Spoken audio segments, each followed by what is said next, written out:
आज domestic level के ऊपर पाकिस्तान की जो कौमी सियासत है उसके अंदर काफ़ी अहम मामलात देखने को मिले हैं। मसलन इस वक्त तक जो वफाकी हुकूमत है वो पीका एक्ट तरमीमी बिल 2025 पेश कर चुकी है और इसकी शिक ए के तहत social media protection and regulatory authority जो है वो कायम की जाएगी और अथॉरिटी का मरकज़ी दफ्तर इस्लामाबाद में होगा। इसमें सिर्फ ये नहीं हुआ, इस अथॉरिटी के साथ एक कंप्लेंट काउंसिल और एक इसके साथ साथ ट्रिब्यूनल जो है और एक एजेंसी इन्वेस्टिगेटिंग एजेंसी जो है वो भी इसके अंदर रखी गई है और ये इदारे जो है वो कायम किए जाएंगे। ये बिल अभी पेश हुआ है, इसके तहत जो भी फेक न्यूज़ देगा उसके ऊपर 3 साल की सज़ा यानी कैद की सज़ा और 20 लाख तक जुर्माना जो है वो आयद किया जाएगा। इसके जो डिटेल्स हैं वो काफ़ी ज़्यादा हैं क्योंकि इसकी जो कॉम्पोजिशन है उसके अंदर सहाफ़ी भी रखे गए हैं, दीगर लोग भी रखे गए हैं, लेकिन जो असल बात है वो ये है कि PFUJ जो पाकिस्तान के सहाफ़ियों की नुमाइंदा तंजीम है उसने इस बिल को मुस्तरद किया है। इसको आज़ादी इजहार राय के ऊपर एक कदगन करार दिया है और ये कहा है कि इससे जो पाकिस्तान के अंदर जो वर्किंग जर्नलिस्ट हैं या जो जर्नलिस्ट हैं उनके ऊपर जो है वो एक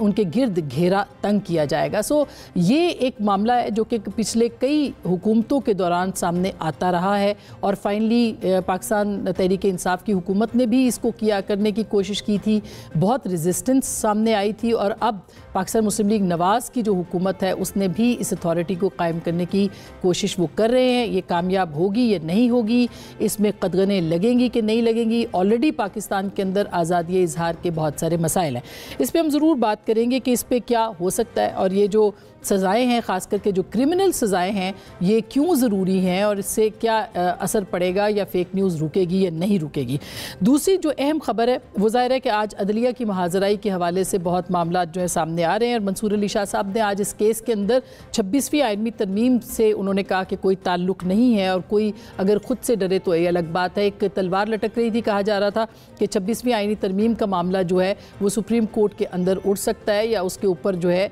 वो सुप्रीम कोर्ट उसको स्ट्राइक डाउन कर सकती है, लेकिन आज उन्होंने ये क्लैरिटी के साथ कहा है।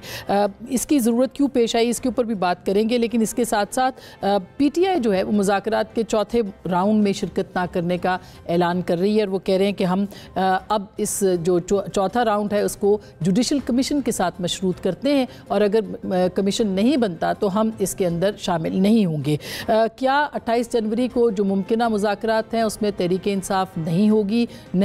तो क्या ये अपनी जगह छोड़ने के मुतरादिफ होगा? क्या ये हुकूमत की एक जीत होगी या हुकूमत की हार होगी? इसके ऊपर भी हम बात करेंगे आज के इस प्रोग्राम में। बहुत अहम खबर, नैब की तरफ से मलिक रियाज साहब के खिलाफ एक चार्जशीट आई है और एक अनोखा वाक़या पाकिस्तान के अंदर ये हुआ है कि मलिक रियाज हुसैन साहब जो कि बहरिया टाउन के मालिक हैं, प्रॉपर्टी टाइकून हैं, उनके खिलाफ कल धोखाधड़ी फ्रॉड के कई मुकदमात ज़ेर तफ्तीश हैं, ये बताया नैब ने और ये भी कहा है कि जो अवाम है वो बहरिया टाउन के दुबई प्रोजेक्ट में सरमाया कारी ना करें।